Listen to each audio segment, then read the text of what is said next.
पश्चिम बंगाल की राजनीति में बड़ा बदलाव देखने को मिल रहा है। चुनावी माहौल और तेज हो गया है क्योंकि अब दिल्ली के पूर्व मुख्यमंत्री अरविंद केजरीवाल ने खुलकर ममता बनर्जी के समर्थन में उतरने का ऐलान किया है। वो 26 और 27 अप्रैल को बंगाल में जाकर तृणमूल कांग्रेस के लिए प्रचार करेंगे और जनता से समर्थन जुटाएंगे। पश्चिम बंगाल विधानसभा चुनाव अब अपने आखिरी और सबसे अहम चरण में पहुंच चुका है। इसी बीच सियासी हलचल और भी तेज हो गई है। आम आदमी पार्टी के राष्ट्रीय संयोजक और दिल्ली के पूर्व मुख्यमंत्री अरविंद केजरीवाल ने अब पश्चिम बंगाल की मुख्यमंत्री ममता बनर्जी के समर्थन में प्रचार करने का फैसला किया है। सूत्रों के मुताबिक अरविंद केजरीवाल 26 और 27 अप्रैल को पश्चिम बंगाल का दौरा करेंगे। इस दौरान वो तृणमूल कांग्रेस के लिए चुनाव प्रचार करेंगे और जनता से ममता बनर्जी के पक्ष में वोट देने की अपील भी करेंगे।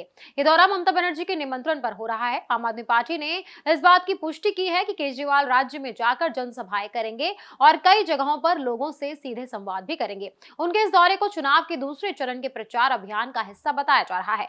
अरविंद केजरीवाल ने हाल ही में सोशल मीडिया प्लेटफॉर्म एक्स पर भी इस बात का जिक्र किया था कि उन्होंने ममता बनर्जी से फोन पर बात की है। उन्होंने लिखा था कि उन्होंने ममता दीदी को पूरा समर्थन और एकजुटता दी है। केजरीवाल ने यह भी कहा कि ममता बनर्जी आज भारतीय लोकतंत्र की सबसे कठिन लड़ाइयों में से एक लड़ रहे हैं। उनके इस बयान के बाद राजनीतिक गलियारों में चर्चा और तेज हो गई है। कई लोग इसे विपक्षी एकजुटता की कोशिश के तौर पर देख रहे हैं। वहीं कुछ राजनीतिक विशेषज्ञों का मानना है कि कदम आने वाले समय में राष्ट्रीय राजनीति पर भी असर डाल सकता है। पश्चिम बंगाल में इस बार विधानसभा चुनाव 294 सीटों पर हो रहे हैं। पहले चरण का मतदान 152 सीटों पर पहले ही संपन्न हो चुका है।